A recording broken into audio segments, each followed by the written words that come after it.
It's a moral crisis that challenges the global conscience. On July 30, 2025, a group of Arab nations, including Qatar, Saudi Arabia, and Egypt, made a historic call for Hamas to disarm and hand over the control of Gaza. This statement, backed by 17 countries, the European Union, and the Arab League, emerged from a United Nations conference aimed to reviving the two-state solution for Israel and Palestine. Let's break down what this means, why it's happening, and its potential implications. The Gaza conflict, reignited by Hamas October 7, 2023 attack on Israel, has been devastating. Those attacks killed over 1,200 people and prompting a large-scale military action by Israel. In response, that has claimed tens of thousands of Palestinian lives and destroyed much of Gaza's infrastructure. The war has deepened the humanitarian crisis and stalled peace efforts, with United Nations Secretary General stating that the two-state solution, envisioning independent Israeli and Palestinian states, feels farther than ever before. The 7-page declaration from the UN conference is a bold step. It explicitly calls Hamas to end its rule in Gaza and hand over its weapons to the Palestinian Authority, with international support to pave the way for a Palestinian state. The text also condemns Hamas October 7 attacks, marking a rare movement where Arab nations publicly criticize the group. This move by Arab nations is a significant shift. Historically, countries like Qatar and Egypt have mediated between Hamas and Israel, often maintaining a delicate balance. Now, their public demand for Hamas to disarm suggests a growing frustration with the group's role in perpetuating the conflict. The declaration aligns with a broader push for the two-state solution, supported by Western nations like France, Britain, and Canada, who co-signed the text. The declaration's success hinges on several factors. First, Hamas would need to agree to disarm, which seemed unlikely without significant pressure or incentives.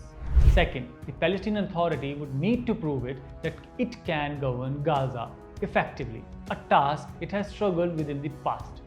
Third, most importantly, Israel's cooperation is critical, but its absence from the conference and the ongoing military operations suggest resistance to external plans. This call by Arab nations to disarm Hamas and end its rule in Gaza is a bold step toward peace.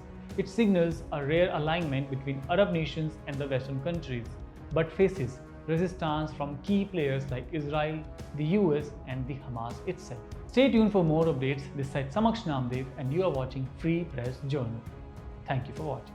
I cannot explain the level of indifference and inaction we see by too many in the international community. The lack of compassion, the lack of truth, the lack of humanity. Our own heroic staff continue to serve in unimaginable conditions. Many are so numb and depleted that they say they feel neither dead nor alive. Children, speaking of wanting to go to heaven, because at least they say there is food there. We hold video calls with our own humanitarians who are starving before our eyes. And this is not just a humanitarian crisis, it's a moral crisis that challenges the global conscience. We will continue to speak out at every opportunity, but words don't feed hungry children.